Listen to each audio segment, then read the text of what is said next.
Hello, അസ്സലാമു അലൈക്കും. എപ്പോൾ ഉണ്ടാക്കിയാലും കൺഫ്യൂഷൻ വരുന്ന ഒന്നാണ് പത്തിരി. വെള്ളത്തിൻ്റെ അളവ് കറക്റ്റ് ആണെങ്കിൽ നമുക്ക് നല്ല പത്തിരി ആയി കിട്ടും. ഞാനിപ്പോൾ ഈ ഒരു ഗ്ലാസ്സാണ് അളവായിട്ട് ഉപയോഗിക്കുന്നത്. ഒരു ഗ്ലാസ് അരിപ്പൊടിക്ക് 1.5 ഗ്ലാസ് വെള്ളം എന്നുള്ള അളവിലാണ് എടുത്തേക്കുന്നത്. വെള്ളം തിളപ്പിക്കാൻ വെച്ചിട്ട് ആവശ്യത്തിന് ഉപ്പും കൂടെ ചേർത്തിട്ട് വെള്ളം നല്ല തിളച്ച് വരുമ്പോൾ മാത്രമാണ് നമ്മൾ പൊടി ഇട്ട് കൊടുക്കേണ്ടത്. പൊടി ഇട്ട് കൊടുത്തിട്ട് സിമ്മിലാക്കി ഇതുപോലെ ഒന്ന് ഇളക്കി കൊടുത്തുകൊണ്ടിരിക്കണം. പിന്നെ കുറച്ച് നേരം ഒന്ന് സിമ്മിലാക്കി തന്നെ അതുപോലെ തന്നെ മൂടി വെച്ച് കഴിഞ്ഞാൽ ഒന്ന് സോഫ്റ്റായി കിട്ടും. പിന്നീട് ചെറുതായിട്ട് ചൂടായ ശേഷം ഒന്ന് നല്ലപോലെ ഒന്ന് ഇതുപോലെ കുഴച്ചെടുത്ത് കഴിഞ്ഞിട്ടുണ്ടെങ്കിൽ നല്ലൊരു പൊടിയൊന്ന് സോഫ്റ്റായി. ഇനി നമുക്ക് ഇതുപോലെ ഓരോരോ ഉരുളകളായിട്ട് മാറ്റിയെടുത്ത് വെക്കാം.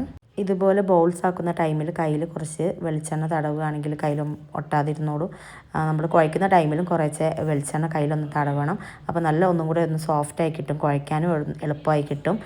ഇനി നമുക്ക് ഈ ബൗൾസ് എല്ലാം പത്തിരി പ്രസ്സിൽ വെച്ചൊന്ന് അമർത്താം.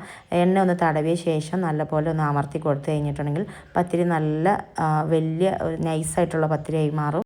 പൊടി നല്ലപോലെ കുഴച്ചിട്ടുണ്ടെങ്കിൽ ഇതുപോലെ പത്തിരി പ്രസ്സി വെച്ച് അമർത്തുമ്പോൾ നന്നായിട്ട് പരന്ന് വരും. ഇത് നമുക്ക് പിന്നീട് പരത്തി എടുക്കേണ്ട ആവശ്യമൊന്നുമില്ല, അല്ലാതെ തന്നെ നൈസായിട്ട് കിട്ടും. പിന്നെ അപ്പുറം ഇപ്പുറം ഒന്ന് പൊടി തട്ടിയ ശേഷം എടുത്ത് മാറ്റി വെക്കാവുന്നതാണ്. ഇപ്പോൾ നോമ്പൊക്കെ ആയതുകൊണ്ട് നമുക്കിപ്പോൾ എന്നും ഡെയിലി പത്തിരി ഉണ്ടാക്കേണ്ടി വരും.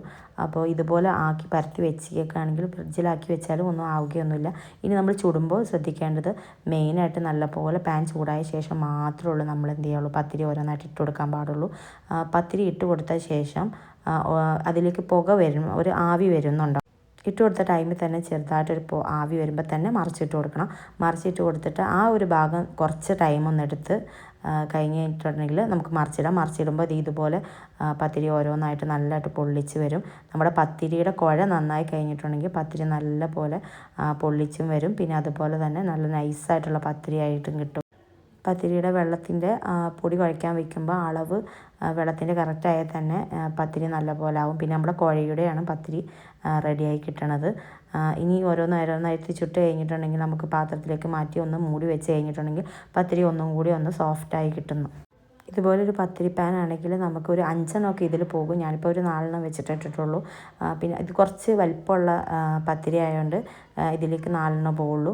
ഇനിയിപ്പോൾ നമ്മൾ ഒന്ന് ചെറുതായിട്ട് ചൂടായി കഴിയുമ്പോഴത്തേനും പത്തിരി ഒന്ന് ചുങ്ങും. ആ ടൈമിൽ നമുക്ക് വേണമെങ്കിൽ 5 ആക്കിയിട്ട് കൊടുക്കാം, നടുക്കും കൂടെ ഒന്ന് ഇട്ട് കൊടുത്താൽ മതി.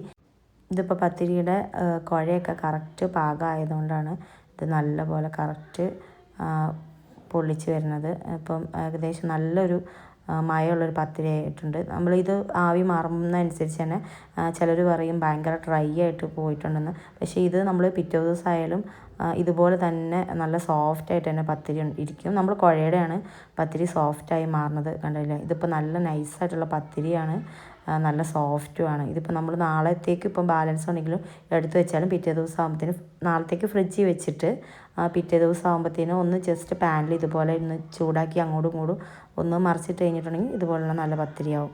അപ്പോൾ എല്ലാവരും ഒന്ന് ട്രൈ ചെയ്ത് നോക്കണേ. അത്രേ ഉള്ളൂ.